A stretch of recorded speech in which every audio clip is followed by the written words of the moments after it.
उत्पत्तीचं पुस्तक अध्याय 6 वचने 5 ते 22.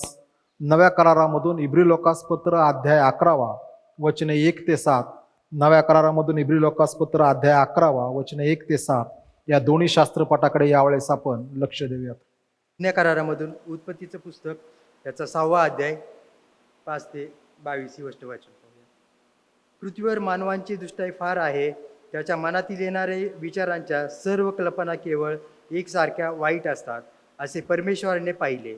म्हणून मानव पृथ्वीवर उत्पन्न केल्याचा परमेश्वराला अनुताप झाला आणि त्याच्या चित्ताला खेद झाला. तेव्हा परमेश्वर म्हणाला, मी उत्पन्न केलेल्या मानवास भूतलावरून नष्ट करीन. मानव, पशु, रांगणारे प्राणी, आकाशातील पक्षी हे सारे नाहीसे करीन, कारण त्यास उत्पन्न केल्याचा मला अनुताप झाला आहे. परंतु नोहावर परमेश्वराची कृपादृष्टी होती. नोहाची वंशावळी येण्याप्रमाणे नोहा हा आपल्या काळाच्या लोकांमध्ये नीतिमान व सात्विक मनुष्य होता. नोहा देवाबरोबर चालला. नोहाला शेम, हाम व याफेत असे 3 मुलगे झाले. त्या काळी देवाच्या दृष्टीने पृथ्वी भ्रष्ट झाली होती. ती जात जुलमानी भरली होती. देवाने पृथ्वीकडे अवलोकन केले, तो पहा ती भ्रष्ट होती, कारण पृथ्वीवरील सर्व प्राणी मात्रांनी आपली चालचलवणूक बिघडवली होती. मग देव नोहाला म्हणाला, सर्व प्राण्यांचा अंत करण्याचे माझ्या मनात आले आहे, कारण त्यांच्यामुळे पृथ्वीवर जात जुलूम माजला आहे. पहा, मी पृथ्वीसह त्याचा नाश करीन. तू आपल्यासाठी गोपेर लाकडाचे तारू कर. त्या तारवात कोटड्या कर आणि त्यास आतून व बाहेरून डांबर लाव. तारू करायचे ते असे, त्याची लांबी 300 हात, रुंदी 50 हात व उंची 30 हात असावी. तारवास उजेडासाठी खिडकी कर.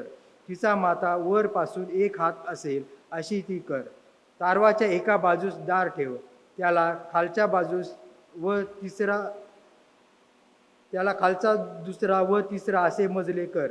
पहा, ज्याचा ठाई प्राण आहे असे सर्व देहधारी आकाशाखालून नाहीसे करावे, म्हणून मी पृथ्वीवर प्रलयाचे पाणी आणतो.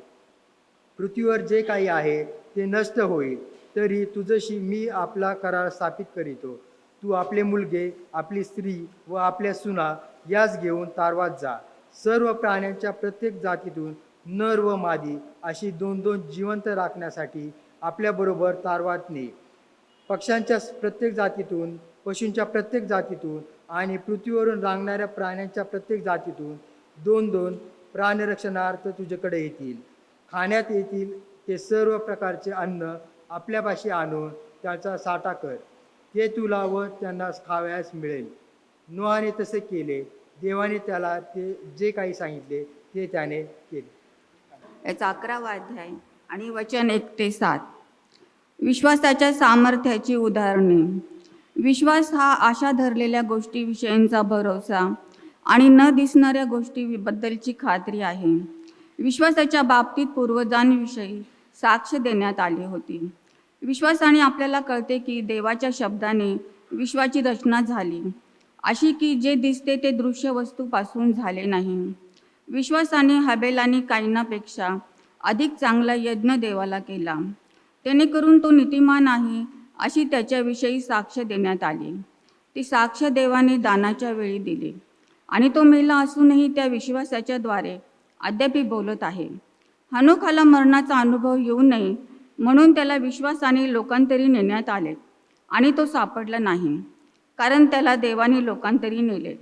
लोकांतर होण्यापूर्वी त्याच्याविषयी साक्ष देण्यात आली की तो देवाला संतोषवित असे, आणि विश्वासा वाचून त्याला संतोषविणे अशक्य आहे, कारण देवाजवळ जाणाऱ्याने असा विश्वास ठेवला पाहिजे की तो आहे आणि त्याचा शोध झटून करणाऱ्यांना तो प्रतिफळ देणारा आहे. तोपर्यंत जे पाहण्यात आले नव्हते त्याविषयी नोहाला सूचना मिळाली आणि आदरयुक्त भयाने त्याने आपल्या कुटुंबाच्या तारणासाठी विश्वासाने तारू तयार केले. त्या विश्वासाच्या द्वारे त्याने जगाला दोषी ठरविले आणि विश्वासाने प्राप्त होणारे जे नीतिमत्व त्याचा तो वतनदार झाला.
एका संदेशाची सुरुवात केली आणि त्या दिवशी सांगितलं होतं प्रत्येक महिन्याच्या पहिल्या रविवारी त्याच शीर्षकाखाली पवित्र शास्त्रामध्ये वेगवेगळ्या ठिकाणाहून आपण देवाचं वचन वर्षभर 12 महिने ऐकणार आहोत। आणि या वर्षाचं असणारं जे आपलं वचन होतं ते आहे यहोशवाचं पुस्तक, याचा 24वा अध्याय, त्याचं 15वं वचन, मी आणि माझे घराणे तर परमेश्वराची सेवा करणार। त्या अनुषंगाने त्यानंतरच्या रविवारी आम्ही दुसरा संदेश पाहिला की ज्याच्यामध्ये आम्ही याकोब जो कुलाधिपती आहे त्याच्याद्वारे पिढ्यानपिढ्यांना आशीर्वाद प्राप्त करण्यासाठी त्याने त्या पहाटे देवदूतासंगती केलेली झोंबी आणि झोंबी केल्यानंतर त्याने प्राप्त केलेले आशीर्वाद याविषयी आम्ही दुसरा संदेश पाहिला। आज आम्ही तिसऱ्या संदेशाकडे येणार आहोत आणि हा जो तिसरा संदेश आहे ह्या संदेशाचं असणारं शीर्षक आहे नीतिमान नोहा आणि त्याचे कुटुंब। नीतिमान नोहा आणि त्याचं कुटुंब। आजच्या संदेशाच्याद्वारे आपण नोहाकडे लक्ष लावणार आहोत। प्रिय बंधू भगिनींनो, जगामध्ये जीवन जगत असणारा प्रत्येक मनुष्य हा कुठल्या ना कुठल्या परिस्थितीमधून जात असतो। त्याची परिस्थिती ही अनेक वेळेस त्याला बऱ्याच गोष्टी करण्यासाठी कारणीभूत असते। यदाकदाचित जीवन हे कठीण आणि निसरड्या वाटेने जाणारं असं अनेकांसाठी अनुभव असतो। अनेकांच्या जीवनात किंवा आमच्या जीवनामध्ये समस्या, अपयश, अनेक त्रास याविषयीचा आम्ही सामना सदैव करत असतो। त्यामुळे मग आलेले दुःख, कष्ट, त्रास, समस्या, अपयश आणि निसरड्या आणि त्याच वेळेस कठीण जीवनातून जात असताना मग मनुष्याची कळत नकळत एक वृत्ती त्याच्या जीवनामध्ये तयार होते आणि ती जी वृत्ती असते ती असते इतरांकडे बोट दाखवणे किंवा इतरांना दोष देणे। आणि मग याचा अर्थ ज्यावेळेस असा होतो की आम्ही इतरांकडे बोट दाखवतो आणि दोष देतो त्या विशिष्ट गोष्टींसाठी, त्यावेळेस त्याचा अर्थ असा आहे की आम्ही मानसिक दृष्टिकोनातून एका विशिष्ट पद्धतीला आम्ही बळी पडलेलो आहोत। आणि मग जर आम्ही अशा विशिष्ट पद्धतीला बळी पडलेलो आहोत, मग ह्या परिस्थितीतून आम्ही बाहेर जात असताना आमच्याकडं किंवा माझ्या जीवनाविषयी एक प्रश्नचिन्ह येऊन उभा राहतं की मग माझ्या जीवनाचा अधिकारी कोण आहे। आणि कळत नकळत मग कधी कामाच्या ठिकाणी असणारा जो प्रमुख आहे तो आमचा अधिकारी म्हणून भूमिका बजावतो, तो सांगेल आम्ही ते करत जातो। कधी कधी आमचा जोडीदार ती भूमिका बजावतो, कधी कधी आमचे मित्रमंडळी ती भूमिका बजावतात, कधी कधी आमचे थोरले आणि धाकटे भाऊबंद हे ती भूमिका बजावतात, कधी कधी तरुणांसाठी त्यांचे पालक ही भूमिका बजावताना दिसतात, कधी कधी आमचे शेजारी ही भूमिका बजावतात। परंतु नेमकं आमच्या जीवनाचे अधिकार कोणाकडे आहेत हे आम्ही पडताळून पाहणं निश्चित गरजेचं असतं। म्हणून आम्हाला स्वतःसाठी आणि स्वतःची जबाबदारी असणं नितांत गरजेचे आहे की मी ज्या वेळेस माझे दररोजचं जीवन जगत आहे त्यावेळेस कोणाला तरी दोष देऊन कोणाकडे बोट दाखवण्यापेक्षा माझे निर्णय मी जबाबदारीने घेणं गरजेचं आहे। अन्यथा माझ्या जीवनामध्ये कठीणता ही येतच राहील। आणि ह्या सगळ्यांकडे लक्ष देण्यापेक्षा जर मनुष्याने सर्वसमर्थ देव ज्याने आकाश आणि पृथ्वी निर्माण केली त्याच्याकडे जर लक्ष लावलं आणि त्यांनी दिलेले नियम आणि त्याने सांगितलेल्या गोष्टी ह्या पाळण्याकडे जर त्याने सर्वतोपरी लक्ष लावलं तर मग तो असणाऱ्या ह्या ब्लेम गेममध्ये म्हणजे दोष देण्याच्या स्पर्धेमध्ये तो धावत नाही, तो दुसऱ्यांना दोष देत बसत नाही। कारण की तो म्हणतो देवाने मला सांगितलंय ते मला करणं गरजेचं आहे। मग तो धावत असताना तो कृपेने साह्याने धावतो, सर्वसमर्थ परमेश्वराच्या कृपेमध्ये धावतो। त्याच्या असणाऱ्या वर्तमान काळामध्ये आणि भविष्य काळामध्ये तो विजय, अधिक विजय, महाविजय, समर्थशाली होताना दिसतो। आणि त्या सर्वांची सुरुवात मनुष्य करू शकतो, कारण की एक तर तो ते करू शकतो, नाहीतर दुसऱ्यांवरती दोष लावण्याचं सोपं काम करू शकतो। आपल्या जगामध्ये एक सर्वात स्वस्त बिझनेस आहे, तो कोणता? आपल्या देशामध्ये एक सर्वात स्वस्त बिझनेस आहे, तो कोणता?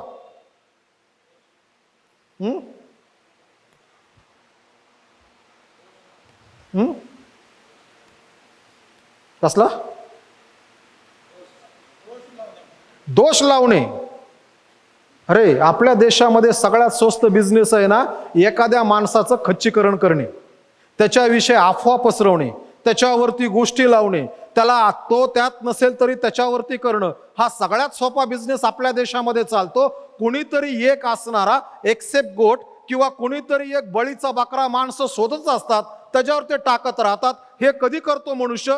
ज्या वेळेस त्याचा देवावर विश्वास नाही, देवाच्या मागे तो चालत नाही आणि मग तो दोष लावतो. आणि दोष लावण्याची ही स्पर्धा ही आत्ताची नाही, एदेन बागेपासून सुरू झाली. आदामाला विचारलं, आदामाने सांगितलं पत्नीचं नाव, पत्नीला विचारलं, तिने सांगितलं सापाचं नाव. परंतु देव अंतकर्ण आणि हृदय तपासून पाहणारा देव आहे. त्या देवाला हे माहित आहे, दोष दिल्याने आणि दोष देत राहण्याने काही साध्य होत नाही. आणि म्हणून पवित्र शास्त्र आम्हाला शिकवतं की आम्ही प्रत्येक जण जे देवाची लेकरं आहेत, ज्यांनी प्रभू येशू ख्रिस्ताला आपल्या जीवनामध्ये वैयक्तिक तारणारा म्हणून स्वीकारलेला आहे, ज्याची येशूची आणि त्याची वैयक्तिक भेट आहे, म्हणून आम्ही पिढ्यानपिढ्यांचे ख्रिस्ती होऊ शकत नाही. जी ती पिढी ती ख्रिस्ती. मी अनेक वेळेस लोक माझ्याशी बोलतात, ज्यावेळेस बाहेर मी बोलतो तुम्ही नवीन ख्रिस्ती आहे का, मी त्यावेळेस त्यांना सांगताना बाहेर मला सांगावं लागतं आमचे पंजोबा ख्रिस्ताकडे आले, त्याच्यानंतर आले, पण माझ्या पंजोबाच्या तारणामुळं मी ख्रिस्ती होऊ शकत नाही.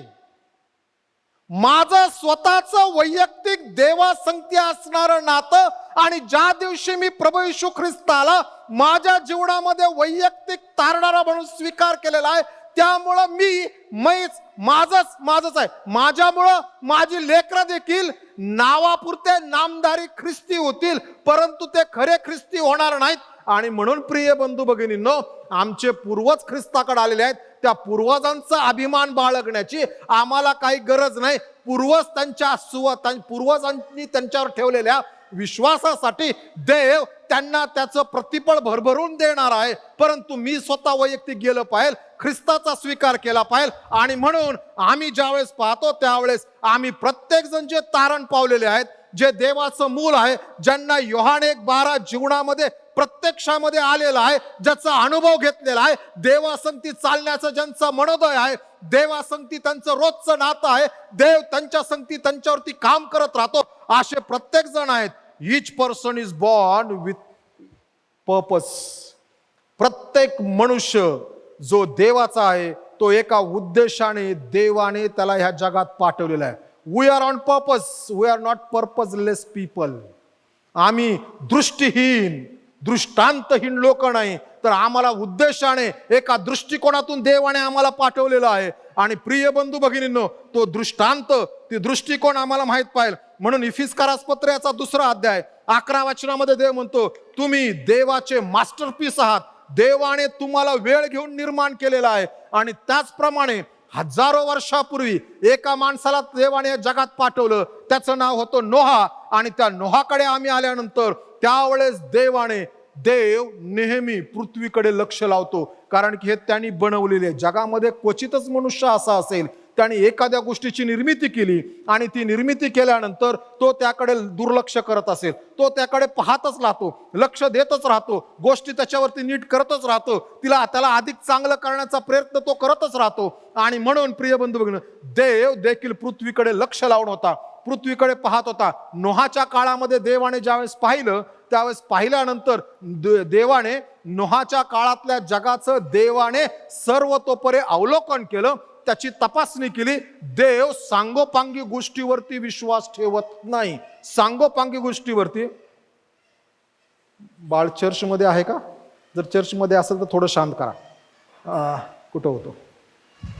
देव सांगोपांगी गोष्टीवरती देव विश्वास ठेवत नाही. देव सांगोपांगी गोष्टीविषयी ऐकत नाही. मी देवाला सांगितलं, देवा अमुक अमुक माणूस असा आहे, देव त्याच्यावर विश्वास ठेवत नाही. म्हणून आम्हाला जुन्या करारात हे वाचायला भेटतं, देवाने पृथ्वीकडे अवलोकन केलं. सेम दृष्टांत, सेम गोष्ट नवीन करारामध्ये प्रकटीकरणाच्या पुस्तकाच्या 1 अध्यायात आम्ही वाचतो की ज्या ठिकाणी लिहिलेलं आहे की परमेश्वराचा एकुलता एक पुत्र की ज्याने मंडळी खंडून घेतली, तो असं म्हणतो, मी 7 समयामध्ये फिरणारा पुनरुत्थित ख्रिस्त आहे. तो 7 असणाऱ्या मंडळ्या प्रत्येक मंडळीमध्ये आला आणि त्या प्रत्येक मंडळीची त्याला जाणीव आहे. आणि म्हणून देव कोणाच्या रिपोर्टिंग वरती देव त्याचं मत तयार करत नाही. देव स्वतः पाहतो. आणि त्यावेळेस देखील परमेश्वराने पृथ्वीचं अवलोकन केलं. पृथ्वीची तपासणी केली, पृथ्वीकडे पाहिलं आणि पाहिल्यानंतर परमेश्वर असं म्हणतो, जी पृथ्वी आहे ह्या पृथ्वीवरचा मनुष्य भ्रांत झालेला आहे. मनुष्य भ्रांत झालेला आहे. मनुष्याने माझ्या संगती चालणं बंद केलेलं आहे. पवित्र शास्त्रातलं सर्वात कठीण वचन ह्या शास्त्रपाठामध्ये आहे. परमेश्वर म्हणतो, मला मनुष्य निर्माण केल्याचा अनुताप झाला. एकदा नव्हे दोनदा म्हणतो. मी मनुष्याला निर्माण केल्याचा मला अनुताप झाला. सगळे माणसं बिघडलेले आहेत, एकही देवाला चांगला दिसला नाही. आणि म्हणून त्या ठिकाणी देव म्हणतो, तेव्हा परमेश्वर म्हणाला, 3 वचन 6:3, मनुष्य भ्रांत झाल्यामुळे माझ्या आत्म्याची त्याच्या ठाई सर्व काळ सत्ता राहणार नाही. तो देहधारी आहे. देहधारी म्हणजे काय, की त्याच्यामध्ये देवाचा आत्मा वसत नाही. म्हणून ज्या वेळेस आम्ही प्रभू येशू ख्रिस्ताचा वैयक्तिक तारणा म्हणून स्वीकार करतो, आमच्या जीवनात योहान 1:12 घडतं आणि तेव्हापासून आम्ही देवाची लेकरं बनतो. आणि तेव्हापासूनच ज्या दिवशी येशूचा स्वीकार केला त्याच दिवसापासून देवाचा आत्मा आमच्यामध्ये वस्तीला येतो आणि आम्ही आणि देवाचे आमचे पुन्हा नातेसंबंध तयार होतात. कारण की आदामाने केलेल्या पातकामुळं, आदाम आणि त्याच्या स्त्रीने, त्यामुळं देवाचा जो आत्मा आणि पवित्रता आहे ती लोप पावली. मनुष्याच्या जीवनामध्ये पापाने प्रवेश केला, एक मोठा दरा तयार झाला आणि मनुष्य एका बाजूला आणि देव एका बाजूला. पश्चाताप पापक्षमे केल्याशिवाय कोणाली पवित्रतेचा स्पर्श होऊ शकत नाही. कारण की मनुष्याची पवित्रता ही क्षणभंगूर आहे, ही फाटलेल्या चिंधीसारखी आहे. म्हणून संदेशला लिहिताना असं म्हणतो, हे देवा, आमची सत्कृत्ये हे घाणेरड्या आणि मळक्या चिंधीसारखी आहेत. इंग्रजी वाक्यरचना फार सुंदर आहे, स्ट्रॉंग आहे. तो असं म्हणतो, लाईक फिल्दी रॅक्स. घरामध्ये जे पुस्तक कापड आम्ही वापरतो ना, फरशा पुसण्यासाठी, घाणेरड्या गोष्टी पुसण्यासाठी, त्याला आपण मस्तपैकी घेऊन धुवून बिवून स्वच्छ झालं, दुपारी वाळलं की घडी करून लगेच आपण आपल्या गोदरेजच्या कपाटात ठेवतोय ना, होय की नाही? काय करतो? तिथंच पडतं, तिथूनच परत येतं, परत पुरुषी जाते. आणि तो म्हणतो, आम्ही किती चांगलं केलं तरी देवा, आमची एकही सत्कृत्य तुझ्या तुलनेपर्यंत येऊन पोहोचू शकत नाही. आणि देव त्यावेळेस पृथ्वीकडे पाहतो आणि देव म्हणतो, ह्या माणसाला मी 120 वर्षाचं आयुष्य देतो. आणि ते दिल्यानंतर देव म्हणतो, आता मात्र काही गोष्टी करणं गरजेचं आहे. आणि देवाने मग पाहिलं, देव असं म्हणतो की मला मनुष्याला, मानवाला निर्माण केल्याचा मला अनुताप झाला. एकदा नव्हे दोनदा सेम वाक्य देवाने पुन्हा एकदा इस्रायलाच्या इतिहासामध्ये वापरलं. पहिले शमूएल याचा 6वा अध्याय 11 वचन. तो म्हणतो, मी शाऊलाला इस्रायलाचा राजा केला, याचा मला अनुताप होत आहे. प्रिय बंधू आणि भगिनींनो, आमच्या निर्मितीमुळं देवाला अनुताप व्हायला नको. आमच्या निवडीमुळं देवाला अनुताप व्हायला नको. देवाने मला निर्माण केलं याचं देवाला खेद व्हायला नको, देवाला वाईट वाटायला नको.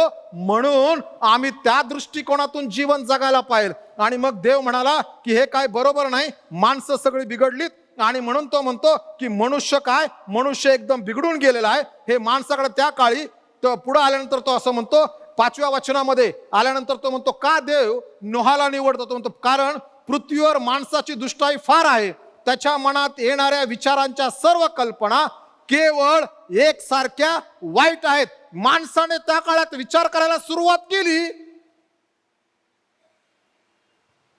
की वाईटच. कधी कधी लोक म्हणतात, हा बोलला ना कधी चांगली बातमी देत नाही, त्याला म्हणलं ना तोंड चांगलं उघड. त्या बिचाराने किती तोंड चांगला उडण्याचा प्रयत्न केला ना तर तो चुकीचीच बातमी देत असतो बाय डिफॉल्ट. उदाहरणार्थ, एखाद्याला वाईट बोलायचे सारखंच कठीण बोलायची सवय, चुकीचं बोलायचं, त्याला म्हणा अरे तोंड चांगलं उघड, तो येऊन सांगतो आपल्याला मांडवाला आग लागली. त्याचा सांगायचा दृष्टिकोन चांगला आहे, पण मांडवाला आग लागली हे वाक्यच मुळात कठीण आणि चुकीचं आहे. प्रिय बंधू भगिनींनो, अनेक वेळेस बाय डिफॉल्ट आम्ही आमच्या स्वतःला तसंच तयार केलेलं आहे. आणि तो म्हणतो, माणसाच्या मनातल्या असणाऱ्या योजना एकसारख्या वाईट आहेत. माणसाने विचार केला की तो चांगलं काय विचार करू शकत नव्हता. आणि देव या ठिकाणी अप्रत्यक्षरित्या आणि स्पष्टपणे देव हे सांगतो, माणसांचे विचार मला समजतात. केवळ माणसांचे शब्द समजतात हे नाही, तर मनुष्य जो विचार करतो तोही देवाला माहित आहे. आम्ही एकटे असताना जो विचार करतो, दोघं असताना काय विचार करतो, कारण की देवाच्या नजरेपासून काहीही लपलेलं नाही. अमेरिकेचे राष्ट्राध्यक्ष अब्राहम लिंकन यांची पत्नी, हिला एका देवाच्या सेवकाने जाऊन सांगितलं, तू तुझ्या नवऱ्याच्या राष्ट्राध्यक्ष पदामध्ये ढवळाढवळ करू नको. माहिती आहे ढवळाढवळ? हा, ती कधी कधी अब्राहम लिंकन यांच्या परस्पर निर्णय घेऊन टाकायची. आणि आता बायको म्हणल्यानंतर बिचाऱ्या अब्राहम लिंकनला सगळं काय मग ते आता बसवावं लागायचं कुठंतरी, बरोबर चौकटीत आणायचं. ते कधी कधी सांगायचो असं करू नकोस, असं कर. आणि एका देवाच्या सेवकाने सांगितलं, तू ह्या देशाची राष्ट्राध्यक्ष नाहीस, अब्राहम लिंकन ह्या देशाचा राष्ट्राध्यक्ष आहे, त्याला त्याचं काम करू दे, तू त्याच्या भानगडीत पडू नकोस, त्याला त्याच्या गोष्टी करू देत, त्याला त्या गोष्टीसाठी या ठिकाणी नेमस्त करण्यात आलेला आहे. तो देवाचा सेवक म्हणताना म्हणाला की माझी खात्री आहे, बायबल म्हणतं त्याप्रमाणे देव राजे स्थानापन्न करतो. तुझ्या नवऱ्याला ज्याने स्थानापन्न केलेला आहे तो सर्वसमर्थ देव आहे. आणि म्हणून त्याच्या कामामध्ये, त्याच्या राष्ट्रपतीच्या ह्याच्यामध्ये तू लुडबुड करू नकोस. तुझ्या कुटुंबात तुला जे करायचं ते कर, तिकडे येऊ करू नकोस. तू जर हे केलं तर देव तुला शिक्षा देईल, कारण की देवाने तुला राष्ट्राध्यक्ष म्हणून बोलावलं नाही. त्या बाईने काय ऐकलं नाही, शेवटी ती वेडी झाली. म्हणून प्रिय बंधू भगिनींनो, जर आमच्या घरातील कुणीतरी देवाच्या सेवेमध्ये काम करत आहे, देवाने एखाद्या विशिष्ट सेवेसाठी पाचारण केलेलं आहे, जर आमच्या कुटुंबातील कुणीतरी देवाने वडील मंडळामध्ये त्यांना बोलवलेलं आहे, तर त्याच्या संगती हस्तक्षेप करू नका, कारण की देव त्याच्यासाठी आमचा न्याय करेल. अन्यथा देवाने आम्हालाच तिथं बसवलं असतं, त्यांना बसवलं नसतं. बाहेरून त्यांना इतर गोष्टी सांगणं कठीण आहे, त्यांना देवाने जबाबदारी दिली, त्यांनी ते करणं गरजेचं आहे. अन्यथा देव माझा आणि वडील मंडळाचाही न्याय करेल त्या गोष्टींसाठी. म्हणून आम्ही सांभाळायला हवं. आणि त्या दिवशी तो पाहत असताना त्याची बायको, अब्राहम लिंकनची बायको, नंतर ती वेडी झाली. आणि परमेश्वर या ठिकाणी म्हणतो आल्यानंतर, मला खेद झाला, शाऊलाच्या पाचारणामुळे खेद झाला. आणि मग देव याने पाहिलं की मात्र ह्या जगामध्ये मी आता हे जग संपवणार आहे. आणि त्यावेळेस देवाला एक मनुष्य दिसला, त्याचं नाव आहे नोहा. आणि नोहाविषयी देवाने साक्ष दिली. तो म्हणतो 8व्या वचनात, नोहावर देवाची कृपादृष्टी होती. पहिला महत्वाचा मुद्दा आजच्या संदेशातला आहे, नोहावर परमेश्वराची कृपादृष्टी होती. ज्या वेळेस आम्ही पाहतो देवाने ह्या नोहावरती कृपा का केली हे माहीत असणं गरजेचं आहे. देव ज्या वेळेस देव वास्तविक पाहता अख्ख्या जगावर कृपा करू शकला असता. आम्ही सध्या कृपेच्या काळात आहोत म्हणून आमच्यावर कृपा होते, आमच्यावरती सहाय्य होतं. म्हणून कधी कधी लोक म्हणतात, देव मला, मी जर हे करत असेल तर देव माझं वाटोळं करो. मनात पाठीमागं गोष्ट आहे, देव कृपेचा देव. देव काय करतो? काही लोकांचं वागणं आणि जगणं असं शास्त्र म्हणतं की ज्यांना असं वाटतं देव नाही, हाच त्यांचा सर्वतोपरी अर्थ आहे. परंतु देवाने नोहावर कृपा का केली? तो काय कृपेचा काळ नव्हता. कृपेचा काळ प्रभू येशू ख्रिस्तापासून सुरू झाला, परंतु तो कृपेचा काळ नव्हता. जुन्या करारामध्ये देव माणसाने चूक केली की शिक्षा द्यायचा, लगेच छडी मारायचा, लगेच काहीतरी करायचा. देवाने वास्तविक पाहता अब्रामाचा वंश, इस्रायल राष्ट्र, त्याच्या मित्राचे लोक, त्यांना देखील देवाने सोडलं नाही. अशा ह्या लोकांकडे ज्यावेळेस आम्ही पाहतो त्यावेळेस देवाने कृपा का केली? कारण की देवाने नोहाकडे ज्यावेळेस पाहिलं त्यावेळेस बरबटलेल्या जगामध्ये, कठीण जगामध्ये, जिथे कोणीही चांगलं दिसत नाही, हे सगळं पाहिल्यानंतर त्या नोहामध्ये देवाने पाहताना पाहिलं, नोहा जो आहे हा नीतिमान होता. दुसरी गोष्ट, नोहा सात्विक मनुष्य होता. कोणाच्या दृष्टिकोनातून? देवाच्या दृष्टिकोनातून, माणसाच्या दृष्टिकोनातून नव्हे. माणसाच्या दृष्टिकोनातून मनुष्य नीतिमान असू शकतो. कसा? त्याच्या नीतिमत्तेनुसार. एखादा माणूस जर असेल, सध्या जगामध्ये एक नवीन फिलॉसॉफी सध्या जगामध्ये सगळीकडे चालू आहे, कुणी चुकीचं नाही, सगळे बरोबर आहेत. मला वाटतं दारू पिऊ नये ना, ते मी बरोबर आहे. एखाद्याला वाटतं दारू प्यावं, तो पण बरोबर आहे. एखाद्याला वाटतं हे करावं, तेही बरोबर आहे. जगामध्ये ही सध्या नवीन फिलॉसॉफी विशेष करून तरुण मंडळीमध्ये दिसताना दिसते. म्हणून तू जे करतोस तेही बरोबर, मी करतो तेही चूक नाही, या पद्धतीने मनुष्य चालू आहे. परंतु देव ज्या वेळेस नीतिमान म्हणतो त्यावेळेस देवाकडे नीतिमान म्हणण्यासाठी देवाची गुणसूत्र आहेत आणि त्या गुणसूत्रानुसारच देव मनुष्याला नीतिमान म्हणतो. आणि देव कोणाला नीतिमान म्हणतो याविषयी असणारी देवाची नीतिमत्ता पवित्र शास्त्रामध्ये लिहिलेली आहे. जर पवित्र शास्त्र त्याला नीतिमान म्हणत असेल तर त्या माणसाला देव नीतिमान म्हणतो. जगाने किती नीतिमान म्हणू, तो मनुष्य नीतिमान होऊ शकत नाही. देवाने सर्टिफिकेट द्यायला हवे की हा नीतिमान आहे. देवाने म्हणायला पाहिजे की हा खरंच नीतिमान आहे. देवाने म्हटलं पाहिजे की अरे ह्याच्याशिवाय मला दुसरा मनुष्य भेटला नाही. आणि परमेश्वराला त्या काळामध्ये नोहा भेटला की जो नीतिमान होता. नीतिमान असणं, आत्मिक असणं आणि धार्मिक असणं यात फरक आहे. नीतिमान आणि आत्मिककडे ज्यावेळेस येतो, जो माणूस आत्मिक आहे तो नीतिमान आहे. परंतु धार्मिक आणि आत्मिक यात फरक आहे. धार्मिक म्हणजे काय? रविवारी चर्चला येणे, उपासना करणे. कशी? इथं मध्यस्थीची प्रार्थना चालली. आज थोडासा माईकचा घोटाळा झाला. मध्यस्थीची प्रार्थना चालली, परंतु आम्ही आमची कामं करत राहतो. आज संध्याकाळी महिला मंडळाला 6 वाजता अमुक म्हणजे तू ये बर का, तू ये बर का. मग तो समोर माणूस प्रार्थना का करतो?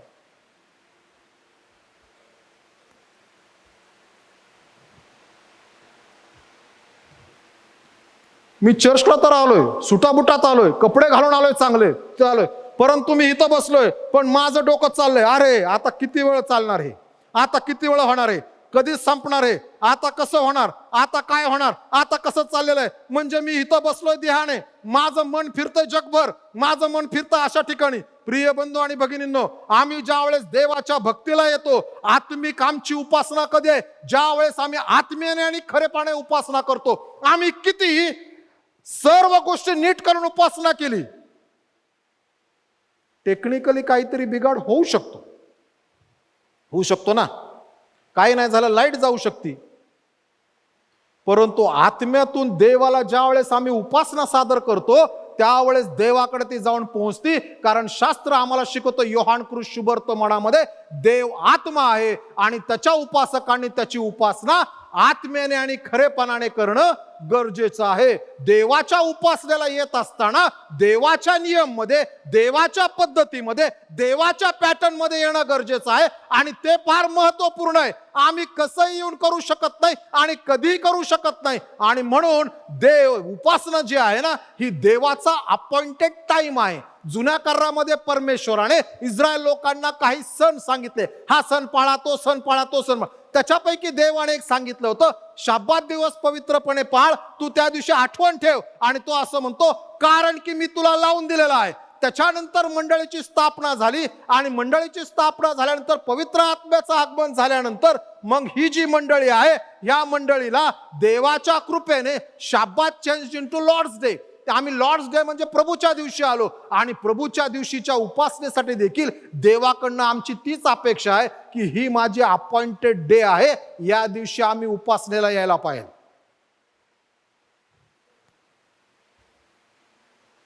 त्या दिवशी माझा आणि देवाचं नातं आहे. आणि म्हणून नीतिमान देव म्हणतो तो सात्विक आहे, देव आणि त्याकडे सात्विक आहे. आणि मग तो म्हणतो इतकंच नाही, नोहा देवाबरोबर चालत असे. तिसरी महत्वाची गोष्ट, देवाबरोबर चालणं.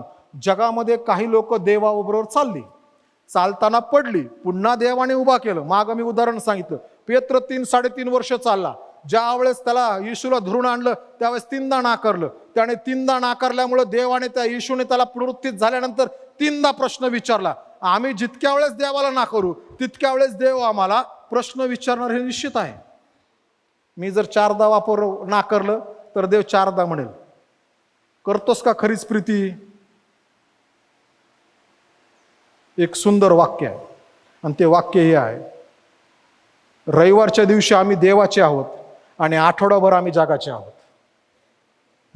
रविवारच्या दिवशी आम्ही देवाचे आहोत. त्यात अजून थोडंसं करेक्शन आम्ही करू शकतो. रविवारचे 2.5 तास आम्ही देवाचे आहोत, त्याच्यानंतर बाकी मग आम्ही जगाचे आहोत. जग म्हणतं त्याप्रमाणे जगाच्या गोष्टी, जग काय म्हणतं, जगाचे नियम काय, जग काय करतं, या पद्धतीने आहे. प्रिय बंधू आणि भगिनींनो, हा नोहा देव तो 24 तास देवाबरोबर चालत होता. कारण त्याला हे माहित होतं, नोहाला हे माहित होतं की नेमकं घडायचं काय, करायचं काय, देव सांगायचं. आम्ही देखील देवाबरोबर चाललं पाहिजे. देवाबरोबर चालणं याचा अर्थ हा आहे, देव जे सांगतो ते करणं. आणि नीतिमान मनुष्य कधी होतो? विश्वासाशिवाय मनुष्य नीतिमान होऊ शकत नाही. म्हणून इब्री लोकास पत्राच्या 10व्या अध्यायाच्या 38व्या वचनामध्ये म्हटलंय, विश्वासा वाचून देवाला संतोषवणं हे अशक्य आहे. आमचा जर देवावर विश्वास आहे तर आहे. कुणीतरी म्हणेल आमचा देवावर विश्वास आहे, आणि त्याचं उत्तर याकोब आपल्या पत्रामध्ये येतो आणि तो देताना असं म्हणतो, तू जर विश्वास ठेवतो देव आहे तर चांगलं करतोस, भूते खूप देव आहे असा विश्वास ठेवत नाही. भूतांचा विश्वास आहे एकच देव आहे निर्माण करता. तू जर विश्वास ठेवतो एकच देव आहे, चांगलं करतोस. भूते तोच विश्वास ठेवतो. आमचा विश्वास ज्यावेळेस बुद्धी परस्पर आहे ना, त्यावेळेस तो आमचा विश्वास भूतांच्या विश्वासापेक्षा जास्त नाही. ज्या वेळेस आमचा विश्वास सर्व प्रकारे सर्व ज्ञानाने सर्व बुद्धीने जीव आत्मा शरीर याद्वारे आहे, त्यावेळेस तो आमचा जेन्युइन विश्वास आहे की देव त्याला म्हणतो की हे चांगलं आहे. आणि त्या विश्वासाद्वारे आम्ही देवाला आम्ही संतोष देऊ शकत नाही. आणि जोपर्यंत आम्ही विश्वास ठेवत नाही तोपर्यंत आम्ही नीतिमान होत नाही. पवित्र शास्त्रामध्ये अब्राम नावाचा मनुष्य होऊन गेला, त्याच्याविषयी म्हटलंय त्याने देवावर विश्वास ठेवला आणि त्याचा विश्वास नीतिमत्व असा गणण्यात आला. त्याचा विश्वास नीतिमत्व असा गणण्यात आला. आणि त्या वाक्यामध्ये जुन्या करारात एकदा आलं, परंतु नवीन करारामध्ये रोम करास पत्रामध्ये संत पाऊल त्या असणाऱ्या रोम शहरातील मंडळीला सांगतो, किंबहुना आज आम्हाला सांगतो, तो जो विश्वास आहे, तो विश्वास जो आहे जो अब्रामाचा होता त्याच्यासारखा आमचा विश्वास पाहिजे. अब्रामाचा विश्वास काय होता? हा नोहासारखाच विश्वास होता. नोहाने देखील देवाने सांगितलं त्यावेळेस गोष्टी अब्रामाला सांगितलं, अब्रामा तुझ्यापासून मोठं राष्ट्र निर्माण करीत. कधी ज्यावेळेस त्याला मूलबाळ नाही. आणि अब्राम तू करशील म्हणतो, देवा मी विश्वास ठेवतो, निघालो मी, तू करशील. देवा तू म्हणाला इकडं चल तर मी निघालो. देवा तू म्हणतो ना असं असं तर मी करायला तयार आहे. आणि त्याशिवाय विश्वास होत नाही. रोम करासपत्र 4 अध्याय 3 वचन, उत्पत्तीचं पुस्तक 15 अध्याय 6 वचन, गलती करासपत्र 3 अध्याय 6 वचन, याकोबाचं पत्र 2 अध्याय 23, हे सगळे सांगतात अब्रामाचा विश्वास हे त्याला नीतिमत्व असा गणण्यात आला. ह्या असणाऱ्या नोहाचा देखील देवावर विश्वास होता आणि म्हणून तो नीतिमत्व गणला. प्रिय बंधू आणि भगिनींनो, शास्त्रामध्ये एक वचन आहे, 2 आणि 3 साक्षीदाराशिवाय कोणावरचाही दोष तू मान्य करू नको. तोच नियम पवित्र शास्त्राला देखील आहे. पवित्र शास्त्रामध्ये जर एखादं स्टेटमेंट आम्ही घेऊन आलो तर त्यासाठी पवित्र शास्त्रामध्ये कमीत कमी 3 ते 4 त्याला पूरक गोष्टी, त्याच्यासारख्या गोष्टी असणं हवं आहे. कारण की देव बायबलसाठी वेगळा नियम आणि माणसासाठी वेगळा नियम, देव सगळीकडे एक नियम लावला म्हणून तेच आहे. म्हणून ज्या वेळेस आम्ही एखादी फिलॉसॉफी घेऊन येतो ना, ती फिलॉसॉफी आणल्यानंतर ती फिलॉसॉफी आम्हाला देवाच्या वचनामध्ये दिसायला पाहिजे. ती फिलॉसॉफी जी आहे ती थिओलॉजी होणं गरजेचं आहे. कारण philosophy always kills, theology always give life. जे तत्वज्ञान आहे ते माणसाचा खून करेल, परंतु जे ईश्वर विज्ञान आहे ते माणसाला जीवन देतं. म्हणून प्रिय बंधू भगिनी आम्ही शोधावे. आणि नोहाकडे पाहिलं, नोहाला मुळे आशीर्वाद आला, परंतु ह्या नोहाकडे आल्यानंतर ह्या नोहामुळे देवाने नोहा तू नीतिमान आहेस, म्हणून मी तुला एक काम सांगतोय, मी सगळं जग संपवणार आहे, माणसं मारणार आहे, सगळं संपुष्टार आहे, परंतु मी पाण्याचे झरे उघडणार आहे. परंतु हे नावा तू नोहा, तू तुझी बायको, तुझे 3 मुलं आणि 3 सुना, ह्यांच्यासाठी मात्र माझ्याकडे सोय आहे. नोहाच्या बायकोचं नाव काय? वाचलं कधी बायबलमध्ये? मी प्रश्न विचारला ना की असं फार मोठं प्रश्नचिन्ह असतं. अहो, बायबलमध्ये नोहाच्या बायकोचं नाव नाही, परंतु आर्किओलॉजीमध्ये नोहाच्या बायकोचं नाव मिळालेलं आहे. एक स्लेट भेटली, त्या स्लेटमध्ये नोहाच्या बायकोचं नाव आहे जायला. जायला. नोहाने सांगितलं तुझी बायको, तुझे 3 मुलं 3 सुना, ह्यांच्यासाठी तारू तयार करायचं. एका माणसामुळं, जो म्हणतो ना कुटुंबामध्ये मी धार्मिक आहे, माझं तारण झालेलं आहे, स्त्री असो की पुरुष असो, त्या एका माणसामुळे त्या सगळ्या कुटुंबाचं तारण होण्याची शक्यता आहे. दुसरी महत्वाची गोष्ट, तो माणूस जिवंत आहे तोपर्यंत त्या कुटुंबाला आशीर्वाद भेटत राहतील.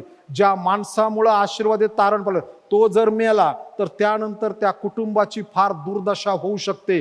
कारण की ज्याच्यामुळं कुटुंब चाललंय, ज्याच्या प्रार्थनेमुळं आणि तारणामुळं चाललेलं आहे, तोच जर निघून गेला, कारण त्या कुटुंबातलं मीठच निघून गेलं, त्या कुटुंबातला प्रकाशच नाहीसा झाला, तर तो अंधार केवढा आणि त्या मिठाचा त्या कुटुंबाचा खारटपणाच निघून गेलेला आहे. कारण की जर तर मग त्या कुटुंबाची अवस्था काय होईल? आम्ही अनेक वेळेस आमच्या कुटुंबाकडे पाहिलं पाहिजे. स्तोत्रकर्ता 128 मध्ये म्हणताना असं म्हणतो, जो पुरुष परमेश्वराचं भय धरतो त्याची स्त्री काय? सफळ द्राक्षवेलीसारखी होईल आणि त्याची मुलं जैतुनाच्या रोपासारखी होतील.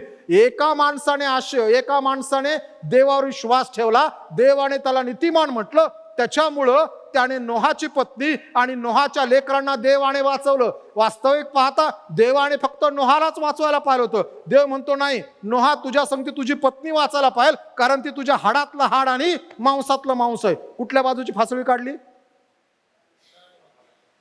परत जायचं, उत्पत्तीचं पुस्तक 2 अध्याय वाचायचा. त्याची फासळी काढली. म्हणूनच योबाच्या पुस्तकामध्ये योबाची मुलं मेली, परंतु योबाची बायको मरण पावली नाही. कारण की देवाने सांगितलं होतं, तू योबाचा जीव मात्र घेऊ नकोस. योबाचा जीव घ्यायचा म्हणजे त्याच्या पत्नीचा पण जीव त्याच्या संगती लागलेला आहे, कारण त्याच्या असणाऱ्या फासळीतून ती निर्माण झाली, म्हणून ती वाचली. नाही तर ती पण मेली असती. केवळ देवाने टाकलेल्या बंधनामुळं ती वाचते. योबामुळं योबाची बायको वाचली, नोहामुळं नोहाची बायको, 3 मुलं वाचले, 3 सुना वाचल्या. आणि देवाने सांगितलं, नोहा बघ मी असं करणार आहे. आणि शास्त्र आम्हाला असं म्हणतं इब्री लोकासपत्रामध्ये, तोपर्यंत भूतलावरती पाऊस पडत नव्हता. भयंकर गोष्ट. देव म्हणतो मी खूप जलद पाऊस आणणार आहे, झरे फुटणार आहेत, सगळ्या आकाशातून पाणी येणार आहे. तोपर्यंत कुणी ऐकलं नव्हतं. कुठला माणूस मेला त्या दिवशी नोहाचा पूर आला. मतुशल, पवित्र शास्त्रामध्ये सगळ्यात जास्त वर्ष जगलेला मनुष्य मतुशल. मतुशल या नावाचा अर्थ आहे, ज्या वेळेस तू मरशील किंवा जेव्हा तू मरशील त्यावेळेस जगाचा नाश होईल. कोणी ठेवतं का आपल्या मुलाचं नाव मतुशल? म्हणजे थोडक्यात असं आहे, एखाद्याचं नाव मतुशल ठेवलं, जेव्हा तू मरशील त्यावेळेस जगाचा नाश होणार आहे. कोण ठेवणार नाही बाप असलं ना हो. ज्या वर्षी मतुशल मेला, आणि जर आम्ही हिशोब केला ना, मतुशल ज्या वर्षी मेला त्याच वर्षी नोहाच्या असणाऱ्या पुराची सुरुवात झाली.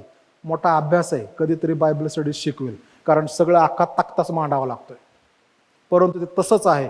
आणि त्या नोहाला सांगितलं, नोहा तुला असं करायचंय, अजून पाऊस पडलेला नाही, सगळं काय झालेलं. आणि देवाने सांगितलं मात्र तुझ्यासाठी, तुझ्या कुटुंबासाठी, जनावरांसाठी. नोहा म्हणला असता माझ्यासाठी बस आहे द्यावा, मी, माझ्या बायको, माझ्या 2 मुलांसाठी. तू म्हणतो पशु पक्षी प्राणी सगळ्यांसाठीच बांध.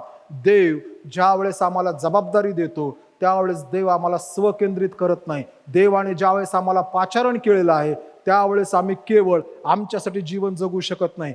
काल पद्माकर पवार यांनी सांगताना उपकाश प्रार्थने सांगितलं, आमचं चर्च नगर मधल्या एका लहान, त्यांनी वाक्य ते बोलायला फार हुशार आहेत. ते काय म्हणले, माझं चर्च लहान आहे. बघा त्यांचं वाक्य, पद्माकर मी विसरणार नाही काय बोलला ते. माझं चर्च लहान आहे, परंतु आम्ही नगर मधल्या एका लहान चर्चला आम्ही मदत करतो. आम्ही कधी कधी फार सेंट्रलाइज झालो, माझं माझं माझं माझं. आम्ही आता बारामती चर्च सोडून येणं देवाचा द्राक्षमळा म्हणून असं पाहायला शिकायला पाहिजे. आमचा दृष्टांत वाढवायला पाहिजे, कारण परमेश्वर म्हणतो तुझ्या खुट्ट्या लांब कर, तुझी कणात वाढव, दृष्टांत मोठा कर. आणि म्हणून विल्यम किरी यांचं वाक्य आहे, accept great things from the lord and attempt great things to lord. देवापासून मोठ्या गोष्टींची अपेक्षा करा आणि देवाला मोठ्या गोष्टी द्या. प्रिय बंधू आणि भगिनींनो, जर आम्हाला असं वाटतं आम्ही मोठं व्हावं तर आम्ही देवाला पण मोठं द्यायला पाहिजे, नाही तर कठीण आहे. एकदा एका माणसाने मला नसरापूरला प्रश्न विचारला.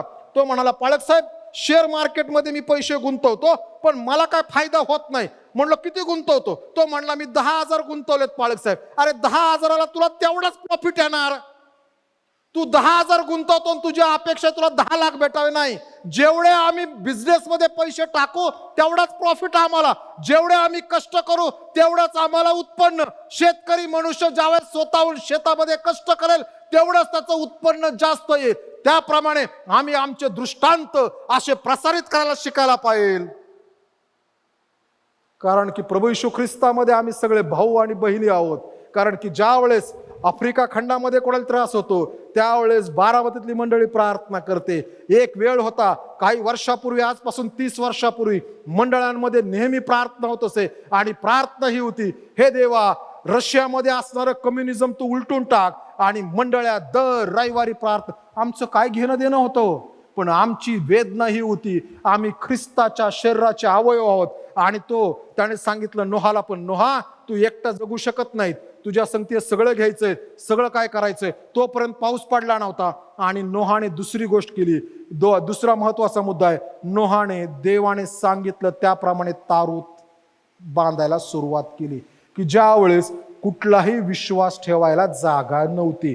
आम्हाला ज्यावेळेस विश्वास ठेवायला जागा नाही ना, त्यावेळी आम्ही देवावर विश्वास ठेवायला पाहिजे. कारण की आमच्या देवाविषयी पवित्र शास्त्र शिकवतं, आमचा देव अशक्य गोष्टी शक्य करणारा परमेश्वर आहे. आमच्या देवाविषयी म्हटलेलं आहे, देवाला अशक्य काय आहे. आमच्या देवाविषयी म्हटलेलं आहे, तो पर्वत बाजूला सरून त्या ठिकाणी झरे तयार करतो. आमचा परमेश्वराविषयी म्हटलेला आहे, ज्या ठिकाणी नद्या आहेत, नद्या कोरड्या करून त्या ठिकाणी तो वाळवंट तयार करतो. आमच्या परमेश्वराविषयी म्हटलेला आहे की मी शून्यातून, मराठीमध्ये शब्द आहे प्रारंभी, देवाने प्रारंभी आकाश पृथ्वी, त्यावेळेस पृथ्वी आकार विरहित व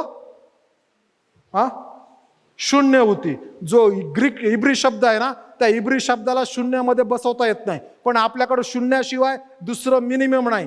त्या ठिकाणी जे आहे ना, तो शब्दाचा अर्थ खरा इंग्रजीमध्ये स्क्रॅच. आमच्या चष्म्याच्या काचेवरती स्क्रॅच पडतात, मोबाईलचे स्क्रॅच पडतात, ते दिसत नाही डोळ्यांना. देवाने जी निर्मिती केली ना, तिथं जवळजवळ काही नव्हतं, त्यातून बनवलं. ज्यावेळेस तिथं काही नाही, त्यातून देव निर्माण करणारा देव आहे. आणि म्हणून परमेश्वराने सांगितलं, नोहाने विश्वास ठेवला, देव जर म्हणतो तर मला केलं पाहिजे. आणि नोहाने तारू तयार करण्याची सुरुवात केली. कारण की हे तारू होतं त्याच्यासाठी, त्याच्या पत्नीसाठी, त्याच्या 3 मुलांसाठी, 3 सुनांसाठी. देवाने जगामध्ये निर्माण केलेले असणारे जे प्राणी पशुपक्षी आहेत त्यांचा सुटका व्हावी. जुन्या करारात ज्यावेळेस नोहाची तर तारणासाठी आले, त्याचा अर्थ सुटका करण्यासाठी तारू बांधणं गरजेचं होतं. आणि नोहाने तारू बांधलं. कसं? कोणतं लाकूड वापरलं? गोफेरला. का?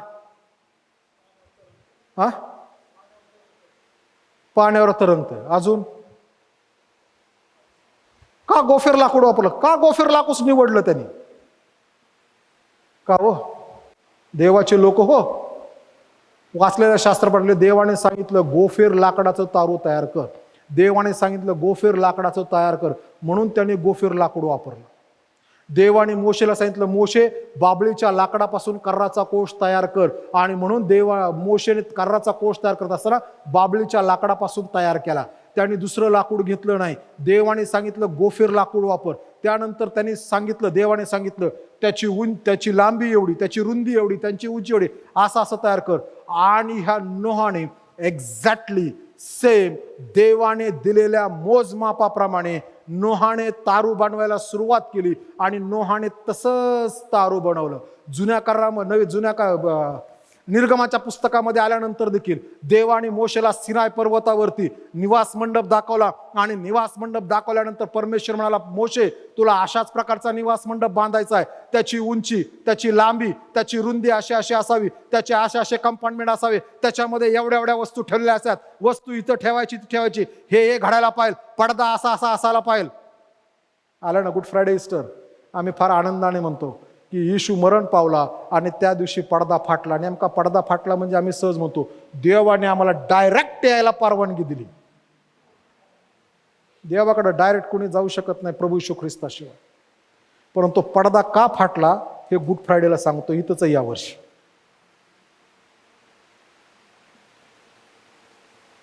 आणि मोशेने जसंच तसं बनवलं. इथं नोहाने तसं बनवलं, इकडे मोशेने तसं बनवलं. ज्या वेळेस त्या दोघांसाठी देवाने एक वाक्य वापरलं आणि ते आहे, मी सांगितलं तसाच तू बनवलं. ज्या वेळेस देव आमची सुटका करण्यासाठी तयार असतो, त्यावेळेस देवाच्या पॅटर्न मध्ये, देवाच्या पद्धतीमध्ये, देवाने दिलेल्या मोजमापामध्ये जोपर्यंत गोष्टी होत नाहीत, तोपर्यंत देव त्याचा सन्मान करून त्याद्वारे माणसांना सुरक्षित करत नाही आणि त्यांची तारण होऊ देत नाही. अनेक वेळेस आम्हाला जो नवीन करात वाचतो, आम्ही सहजपणे वाचतो. मोशे संत पाऊल येतो, ज्याप्रमाणे मोशेने अरण्यात सर्प उंच केला, त्याप्रमाणे मनुष्याच्या पुत्राला उंच केलं पाहिजे. म्हणजे त्याकडे पाहून लोकांचं तारण होईल. लोकांच्या पापाची क्षमा वधस्तंभावर खिळलेल्या प्रभू ख्रिस्ताशिवाय होऊ शकत नाही. आम्ही त्यांना सांगितलं ना, तो आरोग्य देतो, त्याच्याने पापक्षमा. येशू ख्रिस्त जगात मनुष्याच्या पापक्षमेसाठी आला आणि जे हजारो वर्ष सांगत होते की पापक्षमेसाठी तो ते होत गेलं. त्या नोहाने बरोबर आम्ही ज्या वेळेस देवाची सेवा करतो, देवाने आम्हाला देवाच्या पॅटर्न मध्ये करणं गरजेचं आहे. देवाच्या पॅटर्न मध्ये माणसाचा पॅटर्न घालायचा नाही. तिमोथेचे दुसरे पत्र याच्यामध्ये एक वचन लिहिलंय, त्या म्हणलेलं आहे, तू तर सावध आहेस, दुःखे सोस, सुवार्तिकाचे काम कर, तुला सोपवलेली सेवा पूर्ण कर. कोणाचं काम कर? हा, सुवार्तिकाचं काम कर. भयंकर अवस्था सगळीकडे, भयंकर. सुवार्तिकाचं काम करायला कोणाला नकोय? सगळ्याला पाळक व्हायला पाहिजे. इथं दीक्षा झाली ना, मला एकाने, कारण मी सांगितलं जर सोडून जाणार तर दीक्षा परत संस्थेकडे जमा करा. एकाने विचारलं, तुम्ही 4 वर्ष सोडून गेला, तुम्ही काय केलं? म्हणलं त्यावेळेस आहे ना परिस्थिती कॉन्फरन्सची बिकट होती, तरी माझं सर्टिफिकेट कॉन्फरन्सने दिलं, दीक्षेचं घेऊन गेलो मंतोडे साहेबांकडे. मंतोडे साहेब हे तुमच्याकडे घ्या, दोन्हीकडे तुम्ही समान आहात, हे तुमच्याकडे घ्या. ते म्हणले, पाळक साहेब तुमच्यावर विश्वास आहे, दीक्षा झाल्यानंतर पण तुम्ही कधी रेवडंट वापरलं नाही, इथून पुढे कधी वापरताल? आजपर्यंत उभ्या आयुष्यात मी माझ्या नावाच्या समोर रेवडंट वापरलं आणि दीक्षेचा मी गर्व केला, असं कधी झालं नाही. जिथं होतं तिथंच आहे तेव्हापासून. आम्ही पॅटर्न मध्ये सुवार्तिकाचं काम कर, देव पाळकाचं काम कर म्हणतो का? काय लिहिलंय? सुवार्तिकाचं काम कर. तो देवाचा पॅटर्न आहे. सुवार्तेचं काम कुठं होतं? चर्चमध्ये. चर्चच्या बाहेर ज्यांना येशू माहित नाही, ज्यांचं तारण झालं नाही. संदेश कोणासाठी आहे? संदेश मंडळीसाठी, तारण लोकांसाठी, सुवार्ता बाहेरच्या लोकांसाठी. आणि देव म्हणतो बाहेरच्या लोकांसाठी काम कर. आम्ही किती वयोवृद्ध झालं तरी काम केलं पाहिजे. सुवार्तिकाचं मी असो नसो, मी सुवार्तेचं का, सुवार्ता शब्दाच्या द्वारे, सुवार्ता कृतीच्या द्वारे सुवार्ता आम्ही करत राहिलीच पाहिजे, कारण देवाने आम्हाला ती पहिली जबाबदारी दिली. म्हणून येशू म्हणतो तुम्ही जाऊन सर्व लोकांना शिष्य करा. ह्याला तारू बांधा, आणि ह्याने तारू बांधायला सुरुवात केलं. आम्हाला देव जे सांगतो ते आम्ही ऐकायला पाहिजे. देव कसं सांगतो? देव वेगवेगळ्या प्रकारे सांगतो. म्हणून इब्री लोकासपत्र पहिला अध्यायात लिहिलं, पूर्वीच्या काळी देव आमच्या पूर्वजांशी अंशांनी प्रकारांनी संदेशाद्वारे आमच्या पूर्वजांशी बोलला. ह्या काळाच्या शेवटी तो त्याच्या पुत्राच्या द्वारे बोलत आहे. देव आमच्याशी बोलत असताना तो देवाच्या वचनातून, बायबल वाचताना बोलतो, संदेशातून बोलतो. कधी कधी एखादं गीत की जे देवाच्या आत्म्याच्या प्रेरणेने लिहिलं गेलं. पुन्हा एकदा स्पष्टीकरण करतो, जे गीत देवाच्या आत्म्याच्या प्रेरणेने लिहिलं गेलं त्या गीतांच्या द्वारे. कधी कधी एखादं मासिक की ज्याच्यामध्ये देवाचं वचन सांगितलं ते लिहिलं, त्याद्वारे ज्या ज्या ठिकाणी देवाच्या आत्म्याची कृपा ओतली गेली आणि ती सेवा आहे, त्याद्वारे देव आमच्याशी बोलतो. आम्ही जर पाहिलं तर देव वेगळ्या प्रकारे बोलतो. कोरिन्थीकरास पहिले पत्र याचा 14वा अध्याय 3ऱ्या वचनामध्ये आम्हाला सांगितलेलं आहे की संदेश कशासाठी आहे. सांगितलंय का? वाचा बरं कोणतरी. कोरिन्थीकरास पहिले पत्र 14वा अध्याय 3रं वचन जोरात वाचा. त्याच्या अगोदर मी 2रं वचन सांगतो. पेत्राच्या पत्रामध्ये संत पेत्र असं म्हणतो, संदेश मनुष्याच्या इच्छेने कधी झाला नाही, तर देवाच्या आत्म्याने प्रेरित झालेल्या मनुष्याने देवाच्या संदेशाचा उलगडा केलेला आहे. ते पेत्राच्या पत्रात आहे. कोणीतरी वाचा कोरिन्थीकरास पहिले पत्र 14वा अध्याय 3रं वचन.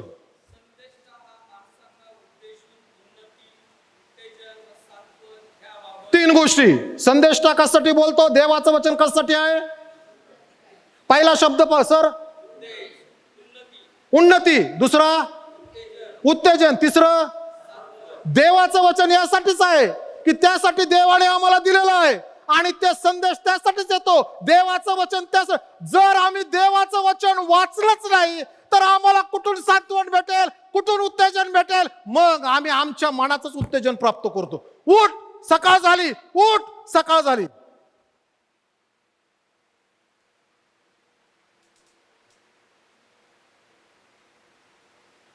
देवाच्या वचनातून उत्तेजन प्राप्त केलं आहे. 2 तिमोथी 3:16 त्यामध्ये पण लिहिलं देवाचं वचन का दिलंय? प्रत्येक ईश्वरप्रिय शास्त्रलेख, सद्बोध, सुधारणूक, नीती शिक्षण, दोष दाखवणे यासाठी की प्रत्येक मनुष्य चांगल्या कामासाठी सिद्ध व्हावा. देवाचं वचन या 4 गोष्टीसाठी येतं. संदेश या 4 गोष्टीसाठी येतो. प्रिय बंधू, संदेश हा देवाच्या इच्छेने झालेला आहे. म्हणून ज्यावेळेस आम्ही तो ऐकतो ना, तो ऐकल्यानंतर आम्ही तो पाळणं गरजेचं आहे. देव नोहासंगती बोलला आणि नोहाने ते पाळलं. आम्ही जाऊन त्याच्यावरती चर्चा करू शकत नाही. जर संदेश सांगणारा चुकत असेल तर देव संदेश सांगणाऱ्याला त्यासाठी जाब विचारेल. परंतु देण्यास सांगितल्यानंतर देखील जर आम्ही त्याच्यावर चर्चा करतोय आणि हे चुकीचं वाटतंय तर कोण स्पष्टीकरण देऊ शकतो? आता आजचा संदेश मी देत आहे, एखाद्याला चूक वाटलं त्याच्याविषयी स्पष्टीकरण कोण देऊ शकेल? मी असं का बोललो कोण सांगू शकेल? मीच सांगू शकेल.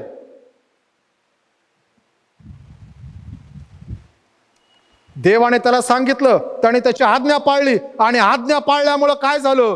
तो वैयक्तिक वाचला, त्याचं कुटुंब वाचलं, अवतीभोवतीच्या असणाऱ्या देवाने निर्माण केलेली निर्मिती वाचली. देवाने सगळं तयार केलं. आणि इतकंच नव्हे, त्याने तारू तयार केल्यामुळं आणखी आम्ही कधी कधी म्हणतो फक्त तो वाचला नाही, व त्याच्या पुढेही आशीर्वाद आहेत. बायबलच्या लाईनच्या मधला शास्त्रपाठ वाचायला शिकायला पाहिजे. त्या ठिकाणी हे आहे की तोपर्यंत जगातली सगळी माणसं मिली होती. आता जी पुढची पिढी, आज आम्ही जे जिवंत आहोत, आम्ही सगळे नोहाचे वंशज आहोत. नोहा, त्याची बायको, त्याची 3 मुलं, 3 सुना आणि त्यांच्यापासून जगातली सध्या संतती आहे सगळी. म्हणून जगातल्या कुठल्याही माणसाचा DNA चेक केला तर एक DNA माणसाचा सगळीकडे सारखाच येतो. कारण की आम्ही नोहापासून आलेलो आहोत, नोहाची उत्पत्ती आहोत, तिथं पाडलेले आहेत. फक्त तारू वाचून त्याचं कुटुंब वाचलं नाही, त्याच्यामुळे आम्ही जन्माला आलो. त्या दिवशी जर देवाने बोलवलं नसतं नोहाला आणि नोहाने जर ऐकलं नसतं तर आम्ही कुणी आज इथं नसतो. त्याच्यामुळे मरते मनुष्य तो काय की त्यांनी त्याची आठवण करावी. आम्ही कोण आहोत? शास्त्रामध्ये सांगितलं आम्ही गवतासारखे आहोत. गवत उगवतं, सूर्यप्रकाश पडतो, संपतं, पुन्हा त्या ठिकाणाशी संबंध येत नाही. आता 3रा आशीर्वाद, देवाने कुटुंब वाचवलं, त्याच्याद्वारे एवढी सगळी जनगणना जगातली माणसं आहे ती निर्माण केलं. 3रा आशीर्वाद, देव म्हणतो अरे तू वाचलास पण मला फार वाईट वाटतं नोहा. का? ज्या माणसाला मी बनवलं त्याला मीच संपवून टाकलं. म्हणून इथून पुढं अशा प्रकारे मनुष्य जात मी कधीही संपवणार नाही. आणि देवाने नोहासंगती करार केला आणि त्या कराराचं चिन्ह त्याने ठेवलं. काय चिन्ह? काय चिन्ह? बायबलमध्ये ते म्हटलेलं आहे मेघधनुष्य. दुसरा शब्द नाही जो आम्ही इकडे बाजारात वापरतो, घरोघरी वापरतो, तो नाही. बायबल त्याला सांगतं मेघधनुष्य. ते मेघधनुष्य कराराची खूण आहे. देवाने नोहासंगती, नोहाच्या पुढच्या पिढ्यांपर्यंत, आजपर्यंत देवाने तो करार केलेला आहे. ज्या वेळेस पाऊस पडतो, जास्त होतो, त्या वेळेस आम्ही अंतराळात सहज पाहतो, अरे मेघधनुष्य आलंय. काय सुंदर ते दिसतं. देव करार करतो. एका माणसामुळं त्याने अनेकांचं तारण केलं. त्याने कुटुंबासाठी तारू तयार केलं. कुटुंब तर वाचलं, अवतीभोवतीचे लोक वाचले, अवतीभोवतीचे देवाची निर्मिती वाचली, पशु पक्षी प्राणी वाचले. इतकंच नव्हे, त्यानंतर त्याच्याद्वारे संतती त्याने देवाने प्रस्थापित केली. इतकंच नव्हे, त्या पुढे आल्यानंतर देवाने करार केला. प्रिय बंधू भगिनींनो, हा जो करार आहे हा देवाने अब्राहामासंगती करण्याच्या कराराच्या अगोदरचा करार आहे. म्हणून ज्यावेळेस आम्ही प्रेषितांच्या कृत्यात वाचतो की आम्ही ज्यावेळेस मंडळी यहुदी इतर लोक ख्रिस्ताकडे आले, मग त्यांच्यासाठी धर्मसभा झाली यरुशलेमेमध्ये. त्या धर्मसभेतून जे यहुदी इतर विश्वासाने जे पत्र लिहिलं, त्यात लिहिलेले जे नियम आहेत ते नोहाच्या काळातले नियम आहेत. ते नियमशास्त्रात मोशेला दिलेले नियम नाहीत. देवाने तेथपर्यंत आणलं. आणि 3री महत्वाची गोष्ट आम्ही पाहतो, इब्री लोकास पत्र या ठिकाणी आल्यानंतर तो असं म्हणतो, विश्वासाने प्राप्त होणार जे नीतिमत्व त्याचा तो वतनदार झाला. 3री महत्वाची गोष्ट, नोहा नीतिमानाचा वतनदार झाला. विश्वासूपणाने त्याने केलं. शास्त्र म्हणतं विश्वास ठेवणाऱ्याला फार कष्ट होतात, पुष्कळ कष्ट होतात, परंतु परमेश्वर त्या सर्वातून त्याला सोडवतो. आमच्या कुटुंबासाठी, त्याच्या कुटुंबासाठी त्यांनी प्रयत्न केले. त्याने देव नीतिमत्व झाल्यानंतर देव करतो, देव सन्मान करतो. ज्यावेळेस आम्ही तिथं जाऊ त्यावेळेस देव म्हणाल भल्या व विश्वासुदा असा. थोडक्या गोष्टीविषयी, नोहा तारू बांधण्याविषयी तू विश्वासू राहिलास, ये मी तुझी इथं आता पुष्कळ नेमणूक करतो. आम्हाला दिलेलं देव आणि सेवा, देव म्हणेल तू ये, थोडक्या गोष्टीविषयी तू विश्वासू राहिलास, मी तुला हे तू हे केलंस आणि म्हणून ये, मी तुझी इथं पुष्कळावर नेमणूक करतो. देव म्हणेल इकडे ये. तो योहान 3:16 मध्ये म्हणतो, देवाने जगाला एवढी प्रीती केली की त्याने आपला एकुलता एक पुत्र दिला, यासाठी की जो कोणी त्याच्यावर विश्वास ठेवेल त्याचा नाश होऊ नये, तर त्याला सार्वकालिक जीवन प्राप्त व्हावे. आमच्या प्रभू येशू ख्रिस्तामध्ये नीतिमत्व मिळाल्यामुळे आम्हाला सार्वकालिक जीवनाचे वाटेकरी होता येतं. प्रिय बंधू, तो नीतिमत्वाचा असणारा अधिकार, तो असणारा आशीर्वाद आहे की जो नोहाच्या द्वारे आम्हाला समजतो. आणि म्हणून प्रिय बंधू भगिनींनो, आमचं जे कुटुंब आहे, ह्या कुटुंबाला जर समजा आज रात्री देव आला, आज प्रभू येशू ख्रिस्त आला, तर आमचं कुटुंब अंतराळामध्ये उचललं जाईल का जर आम्ही जिवंत असो? कारण कोण कधी मरल सांगता येत नाही. थोड्या वेळाने बाहेर गेल्यानंतर पण माणूस मरू शकतो. मी जर आज येशू ख्रिस्त आला तर माझं कुटुंब उचललं जाईल का? एकदा एका मुलाने फोन केला, पाळक साहेब जरा येता का? तेव्हा पुण्यात राहिला होतो आणि टॅफ्टी संगती सेवा करायचो. मी म्हणलं काय काम आहे? नाही पाळक साहेब तुम्ही या, एक अडचण आहे घरी. आणि मग मी घरी गेल्यानंतर तो मुलगा जो आहे त्या मुलाने सांगितलं. मी म्हणलं आता तर त्यावेळेस मी ह्याला आलो होतो, त्या मंचरकडे गेलो होतो. म्हणलं मंचरला आहे मी आज येऊ शकत नाही, परंतु मी उद्या दुपारनंतर येऊ शकेल. तो म्हणला पाळक साहेब तुम्ही निश्चित या. माझी सेवा झाल्यानंतर त्या कुटुंबाकडे गेलो. त्या कुटुंबाकडे गेल्यानंतर पाळक साहेब तो म्हणला मी 3 दिवस झालं कामाला गेलेलो नाही. मी म्हणलं का कामाला गेला नाही? म्हणला आईने 4 दिवस झाले औषध गोळ्या घ्यायच्या बंद केल्यात. आईने औषध गोळ्या घ्यायच्या बंद केल्यात. मी म्हणालो का? म्हणले काय माहित नाही. पाळक साहेब ती औषध गोळ्या घेतल्या तर तिचं जीवन नीट चालेल. औषध गोळ्या घेतल्या तिचं जीवन नीट चालेल. म्हणलं तुला एवढी का चिंता आहे? मी तिच्यावर फार प्रीती करतो. ती माझी आई आहे, तिने मला फार कष्टात वाढवलं. मग मी गेल्यानंतर मग त्या आंटीच्या शेजारी बसलो. आंटीशी गप्पा टप्पा झाल्या. ती म्हणले मला माहित होतं तुमच्याशिवाय दुसऱ्याला कोणाला फोन करणार नाही. बाई फार हुशार होती. मी म्हणलो आंटी काय झालं? गोळ्या का घेत नाही? गोळ्या घ्यायला पाहिजे. माझ्या डोक्यामध्ये विचार चालला होता, कुणीतरी येऊन सांगितलं वाटतंय देव आरोग्य देतो त्यामुळे गोळ्या घेऊ नको. देव आरोग्य देतो, पण कुठं माहिती आहे का? ज्यावेळेस माझं आणि देवाचं नातं आहे, देवाने मला पर्सनली सांगितलं त्यावेळेस. दुसऱ्याच्या अनुभवावर आम्ही तो अनुभव घ्यायचा नाही. आमच्या अनुभवावर, देवाचं पर्सनल नात्यावर तो अनुभव घ्यायचा. मग ते म्हणल्या तसं काहीच नाही, मी गोळ्या बंद केल्या. का बंद केल्या? पाळक साहेब आता माझं आयुष्य राहिलं किती? आंटी कोणाला माहिती? म्हणले पाळक साहेब मी आता जवळजवळ 79 वर्षाची. म्हणलं ओके आंटी. शास्त्रातले 70 वर्ष 80 वर्ष म्हणजे जास्तीत जास्त 1 वर्ष 80 वर्ष. म्हणलं ओके. आता बघा माणसं आहे ना सगळा विचार करून ठेवतात. मी म्हटलं पण गोळ्या का घेत नाही? नाही घेणार. अहो घेणार का नाही ते सांगा, त्याचा प्रश्न सुटेल. 3 दिवस ड्युटीला गेला नाही, घरात बसला. त्या सुनबाई म्हणते पाळे साहेब काय झालं? तर ह्यांच्या 2 मुली माझाच गळा धरतील.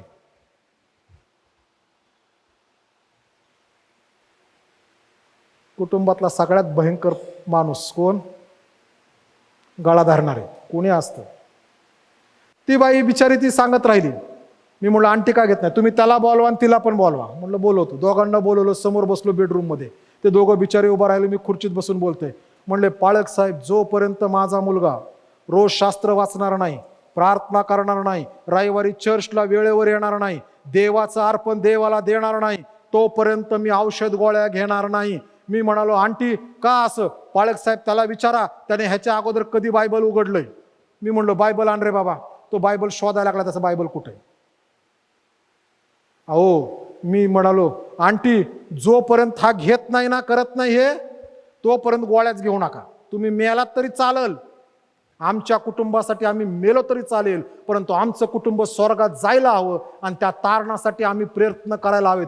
एक तर आम्ही आमचं कुटुंब अशा तारवामध्ये घेऊन जाऊन तारण प्राप्त करू शकतो की ज्यामुळे सगळे तारले जातील आणि पिढ्यानपिढ्या आश्रय. नाही तर आम्ही अशा गोष्टी करत आहोत की ज्या गोष्टीमुळं आम्ही आमच्या कुटुंबामध्ये दारू गोळा करत आहोत आणि एक दिवस देव त्या दारू गोळ्याला अशी काढी लावल की आमची कुटुंब उद्ध्वस्त होतील. आणि म्हणून जर मी ख्रिस्ताचा आहे, माझं तारण झालेलं आहे, तर त्या कुटुंबासाठी माझी जबाबदारी आहे. बहिणींनो जर हे समजत असेल की माझा पती चुकीचं करत आहेत, तर त्यांना त्यापासून आवरा.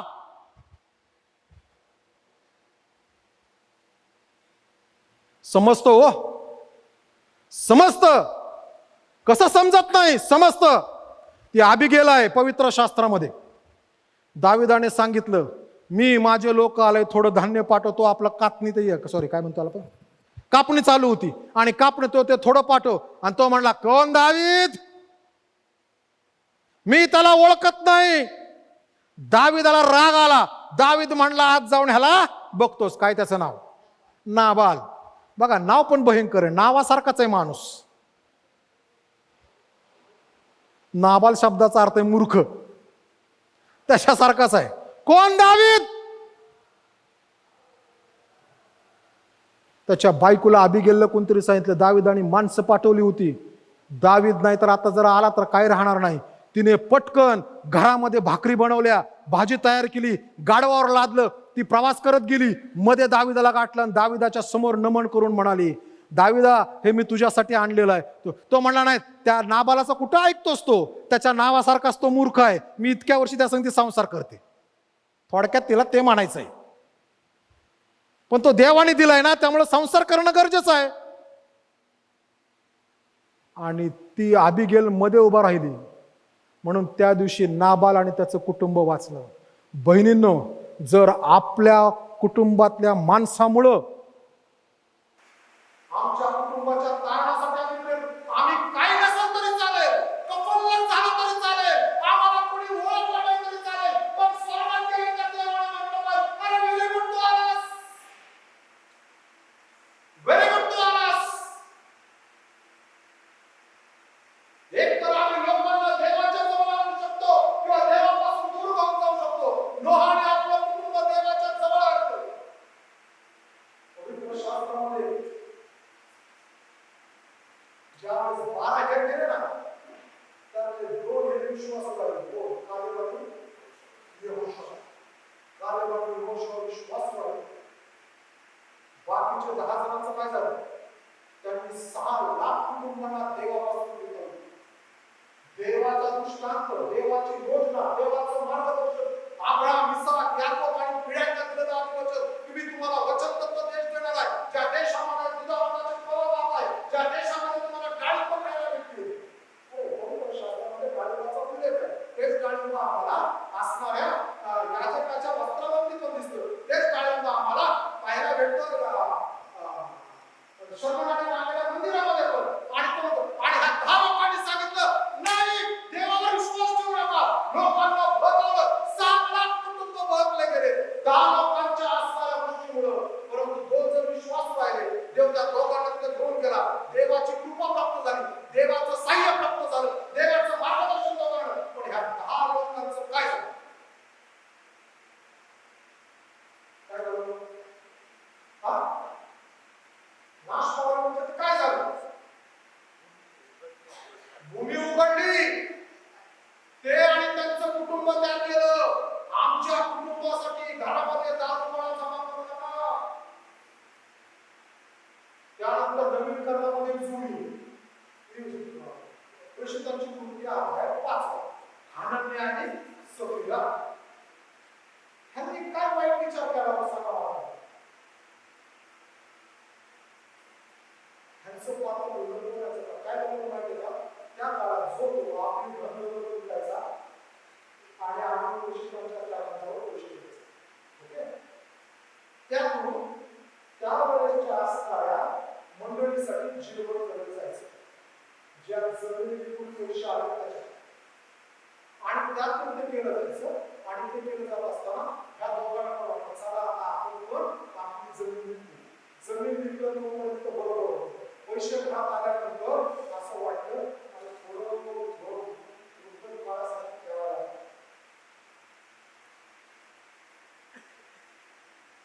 काळासाठी खेळायला आणि मग त्यातून काही भाग घरात पाडतात.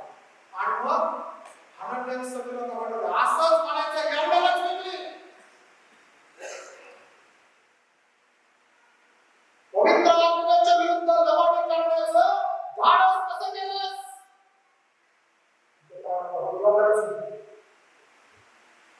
कारण विकून सगळे पैसे विकायला देवाला व्हायचे. ते देवा समितीचं कमिटमेंट होतं. त्या कमिटमेंट मध्ये त्यांनी ठरवलेपणा केला आणि म्हणून तो मिळाल्यानंतर फडाणी करतात. बाळूमामाने फक्त दान करून त्याला गेलं होतं. आता जमीन एक लोक विकली का? ती म्हणाले हो ज्यांचे पाण्याचं उपयोग करायला लागले तुझ्या पतीला पूर्ण आलेले हट्टापिट्टी कमिटीचे लोक तिथंच आहे ते तुला विसरून घेऊन जाते. आता तिला विसरून घेऊन गेले. समाजाला एक तर आमच्या कुटुंबाचं आपलं आनंदासाठी कुटुंब समजलं जुन्या काळात माणूस हा देवाने सांगितले विरोधशाला सगळं पास समोर आहे ते सोड त्या सगळं जाळायचं काय नसतं. या आखाडाला काय मोहावं काय आणलं आणलं तुमचं त्या आपण विरोधी भर समोर लक्ष लावून ना त्याच्यामध्ये ते येणार छटा बरोबर बाबा 50 ग्राम छटा मध्ये बरीच केलं 50 ग्राम माणूस कोणी होतं आणि मग त्याने ते आणलं पाणी लोक काय आणलं आणलं तो लोक शेवटी खराब मास्टरच करते हो असं खात्री की नाही. आणि सोड देव करताना तुम्हाला हवी कशी सोड त्या तुम्हाला वचन भूमिकेत आयुष्यभर आपण आपलं कुटुंब जे आहे ते त्या ठिकाणी आनंद भेटले दूध भेटले सगळं काही माझ्यापासून काय असतं परंतु या केलं आणि त्या दिवशी आनंदाचं कुटुंब असणाऱ्या इस्रायलच्या वंशावळी बोलले सगळे एक तर आमच्या कुटुंबाला सुरक्षित तारण घेऊन देवाच्या समोर जाऊ आमची आमच्या गोष्टी आमची पावलं आमचे विचार आमचे बोलले जिथं देवाला बोलवण्याचे काय असेल त्या बसायचं बाबा दर्शन आवाज you want your business I want. You kiss your heart I kiss that. तू तुझं बघून माझं बघू. दुसऱ्यांच्या बाजूला माहिती बोलणे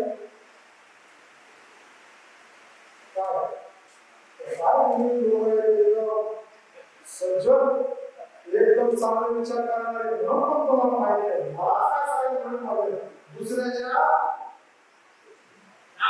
ना दुसऱ्याच्या काय नाव आम्हाला त्यासाठी आम्ही करायचं देवाने मला बात समजवलं मी बात करायची देवाने मला देण्यासाठी बोलवलं मी द्यायचं देवाचा विषय आला आम्हाला देव आम्हाला लाभ करू देतो आणि त्याप्रमाणे हजार रुपये असं हो देवासमोर देवाला शेतात शेतामध्ये देवाला त्यावेळेस विषय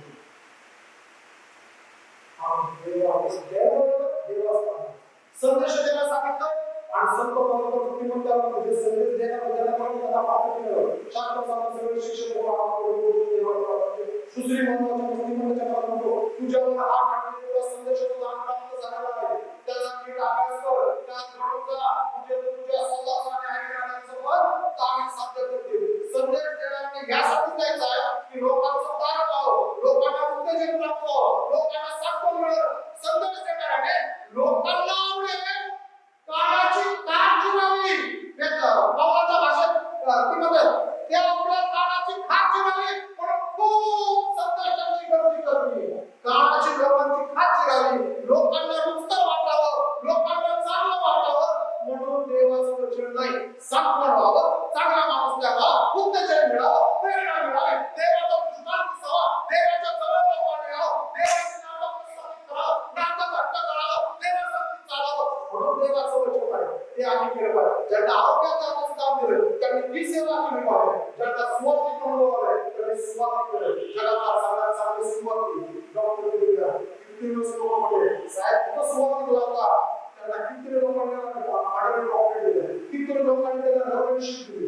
परंतु ते एक माणसाची सुवासिक आहे सुवासिक असा कारण का आरोग्याचं उत्तर गाण्याच्या पुस्तकामध्ये जे अनेकांना अंतरातून प्रकाशात टाकतात ते पुढील काळी आकाशातील ताऱ्याप्रमाणे युगानुयुग सहन करतो राहतील कोणाला आशीर्वाद नाही सुवार्थ सांगत असेल तर त्याला आशीर्वादाचं भाग मिळू शकतो लोक मिशनरी पास्टर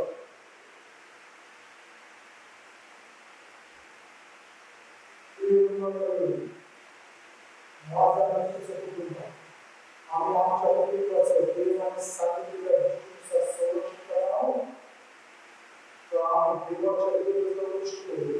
आमच्या घरामध्ये रोज 10 वेळा 20 वेळा जितकं लोक देवाचं सांगितलं तिथं रक्ताच्या दाबाला देव त्या दाबाला एक दिवस त्याच्या हस्तांतरित आमची दिसते जगामध्ये आनंद झाला देवाला दिसते बाहेर चालायचा तुझी बाहेर चालायची एका मोठ्या पायाला सांगतो बाबाला आणि म्हणून त्याने देवाच्या संरक्षणातील काही केलेल्या भयक्षेत्रामध्ये प्रमाणाचा देवाच्या पवित्र मंदिरामध्ये समर्पित पात्र एवढ्या त्या तुम्ही आणि माझ्या असणारे सर्व माझ्या पत्नी मुली आम्ही सर्व मध्यप्राशन करणार आहोत आणि आपण ती माणूस आणायला घेणार आहे तोपर्यंत गेला देवाचं दूत आलं म्हणे वास मी तुला तांदूळ पाहिजेस तू आवाज त्याचा दाखवली जगात ज्याला मस्तक म्हणते जगातल्या सगळ्या महासत्तेचे ते बाबाचं राज्य आपल्या आई असणारे सत्य स्तोत्र संहिता 146 इस्रायला तुझ्यावर भाषणाचा माझा होता आला देवाचं कार्य करून लोकांची राज्य बसते केली कुटुंब बसते केली आणि देवाचा मला सांगितले आमच्या जगात आपल्याला तुमच्या देवाने विश्वास तुझ्या देवाचा मानलं आणि स्वभाव त्याला माणसाचा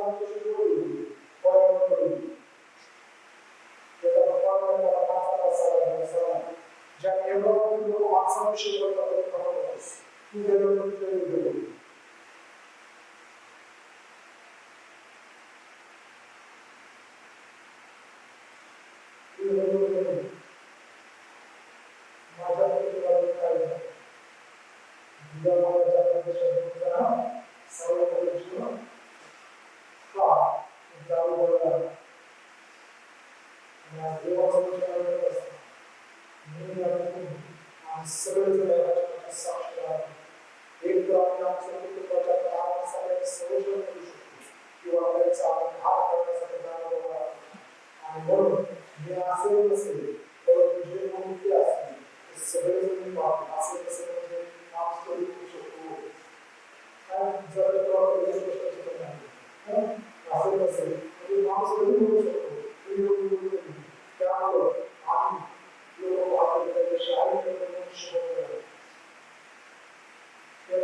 तुझी जागा चर्चमध्ये रिकामी असते ना ती जागा त्याची सांगत बाळासाहेब सांगत होते आपण होता क्रिकेटची मॅच होता आपण होता जिथे होतो म्हणून आम्ही वाईटची नोकरी देण्याची अपॉइंटमेंट झाली आम्ही भरती येतो ना त्यासाठी आशीर्वाद देतो आम्ही आमचं आमची पुस्तक भरती देण्याने आशीर्वाद भेटतो तर मला हेच माहिती आहे की आमच्या आशीर्वाद आम्हाला देवाच्या आशीर्वादापेक्षा दुसरीकडे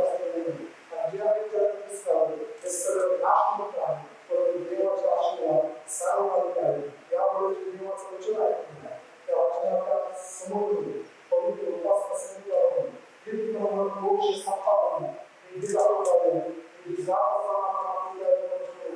हे आमच्या स्वर्गातील पित्या तुझे नाम पवित्र मानले जाव तुझे राज्य येव जसे स्वर्गात तसे पृथ्वीवरही तुझ्या इच्छेप्रमाणे हो.